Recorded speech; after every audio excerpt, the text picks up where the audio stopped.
la notion d'écoute qui est arrivée, et il y a la notion de dialogue. Et derrière dialogue, je dis que ce sont des dialogues, parce qu'on peut dialoguer, hein, je peux dialoguer tout l'après-midi si vous voulez, mais ça a été un dialogue qui a été viril, mais il a été honnête et franc. Et ça, c'est très bien. Et je pense que c'est pour ça qu'on a été capable, en 6 mois, avec un peu de bonne volonté de part et d'autre, et avec un peu d'humour quand il fallait en mettre, d'arriver collectivement à boucler tous ces accords. 2010 a été une bonne année pour Veuve Clicquot. Ceci dit, et on représente une communauté qui est importante, hein. On est 600 ou 650, je crois, ce matin. Ça veut dire que, statistiquement, nos familles proches, plus ou moins, c'est 4 ou 5 000 personnes. La communauté qu'on représente, elle a connu des drames et elle a vécu des peines. Parce que les aléas de la vie ont fait qu'un certain nombre de nos collègues ont été fortement meurtris, blessés, touchés.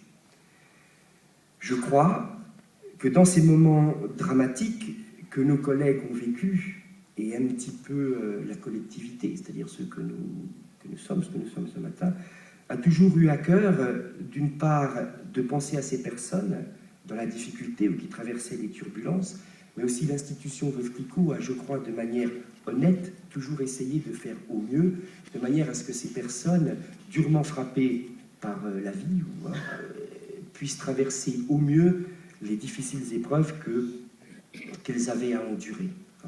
Donc on a pensé à elles au moment de ces dramatiques événements. Je voudrais que ce matin, qui est plutôt quelque chose de festif et de sympa, parce que globalement on n'a que de bonnes nouvelles à partager ensemble, elles sachent que nos pensées s'adressent aussi à eux. Quand je fais la synthèse maintenant totale de 2010,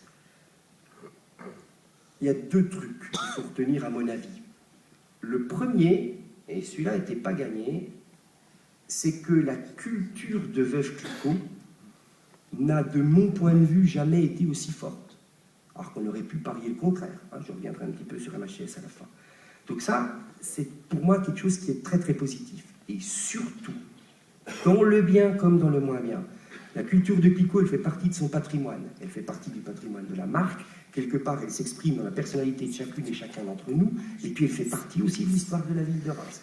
Et c'est aussi comme ça qu'elle fait partie dans l'histoire de la Champagne. C'est-à-dire, quand moi je vais à l'UMC, et ben, je me comporte aussi avec le petit côté impertinent, encore ils n'ont pas tout vu, Veuve Clicquot. Hein.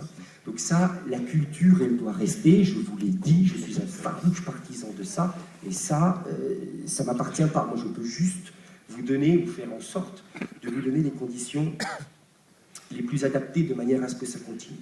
Ça, c'est un point qui a été très bien fait. Et le deuxième point, c'est que, en gardant ça, avec respect, dialogue, écoute, dialogue honnête, franc et viril, parce qu'il ne s'agit pas de faire des magouilles dans le dos des uns et des autres, ça c'est la connerie. Hein.